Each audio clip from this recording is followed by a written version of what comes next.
ఏది అయినా ట్రై చెయ్యి ఆచి చికెన్ మసాలా. జనసేన అధినేత పవన్ కళ్యాణ్ మళ్లీ ఫైర్ అయ్యారు. తెలంగాణలో తన ఎంట్రీపై కాంగ్రెస్ నేతలకు మళ్లీ కౌంటర్ ఇచ్చారు. రాష్ట్రంలో కాంగ్రెస్ ప్రభుత్వం అధికారంలోకి వచ్చాక తనను ఇబ్బంది పెడుతున్నారంటూ హాట్ కామెంట్స్ చేశారు. ఈ పరిస్థితి గత బీఆర్ఎస్ ప్రభుత్వంలో ఏనాడు లేదన్నారు. ఒకప్పుడు పొలిటికల్ టూరిస్ట్ అంటూ హాట్ కామెంట్స్ చేసిన బీఆర్ఎస్ నేతలపై జనసేన అధినేత ఎందుకు సాఫ్ట్ కార్నర్ చూపిస్తున్నారు? కాంగ్రెస్ పార్టీని ఎందుకు విలన్ గా భావిస్తున్నారు? దీని వెనుక ఉన్న రాజకీయం ఏంటి?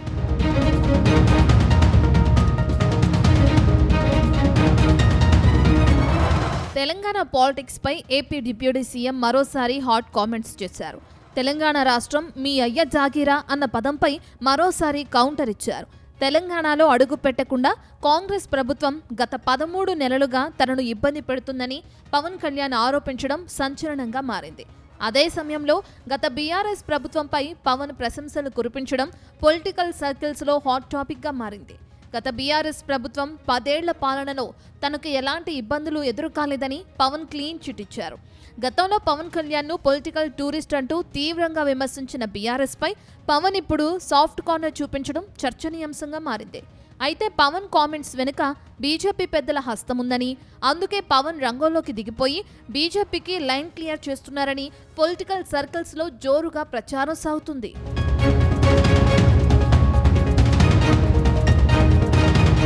ఇక తెలంగాణలో ఎంట్రీ కోసం బీజేపీ 10 ఏళ్లుగా ప్రయత్నాలు చేస్తుంది. గత అసెంబ్లీ ఎన్నికల్లో అధికారమే టార్గెట్గా ఎన్నికల బరిలో దిగిన కాషాయ పార్టీకి కేవలం 8 సీట్లు మాత్రమే దక్కాయి. కానీ బీఆర్ఎస్ పార్టీ అధికారం కోల్పోయి కాంగ్రెస్ అధికారంలోకి వచ్చింది. దాంతో తెలంగాణలో కాంగ్రెస్ను ప్రధాన శత్రువుగా భావిస్తున్న బీజేపీ అక్కడ తన బలాన్ని పెంచుకోవాలని గట్టిగా ప్రయత్నిస్తుందని అంటున్నారు. ఈ నేపథ్యంలో తెలంగాణ కాంగ్రెస్ ప్రభుత్వాన్ని టార్గెట్ చేయడానికి పవన్ కళ్యాణ్ ద్వారా బీజేపీ పెద్దలు ఏమైనా వ్యూహం రచిస్తున్నారా అనే ప్రశ్నలు వస్తున్నాయి. ఇక ఢిల్లీ బీజేపీ అగ్రనాయకత్వంతో ఉన్న బలమైన సంబంధాల నేపథ్యంలో వారి సూచనల మేరకు పవన్ తెలంగాణలో కాంగ్రెస్ వ్యతిరేక ఓటు బ్యాంకును ఏకం చేసే బాధ్యతను భుజాన వేసుకున్నారనే చర్చ సైతం జరుగుతుంది. అయితే కాంగ్రెస్ పై విమర్శల దాడి పెంచడం ద్వారా బీజేపీ హైకమాండ్ మనసు గెలుచుకోవటం పవన్ టార్గెట్ అయ్యుండొచ్చని రాజకీయ వర్గాలు అభిప్రాయపడుతున్నాయి.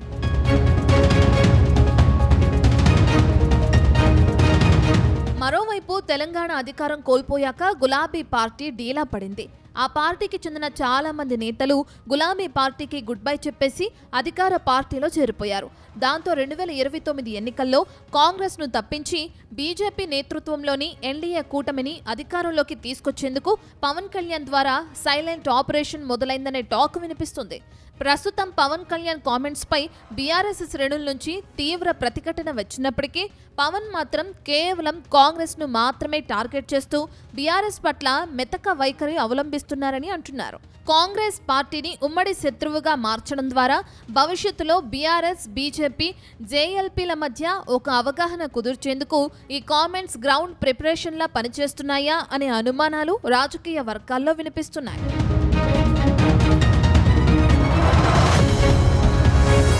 అయితే ఇన్నాళ్ళు కాంగ్రెస్ పార్టీని పల్లెత్తు మాట తిట్టని పవన్ కళ్యాణ్ ఇప్పుడు సడన్ గా కాంగ్రెస్ తనను 13 నెలలుగా అడ్డుకుంటుందని విమర్శించారు.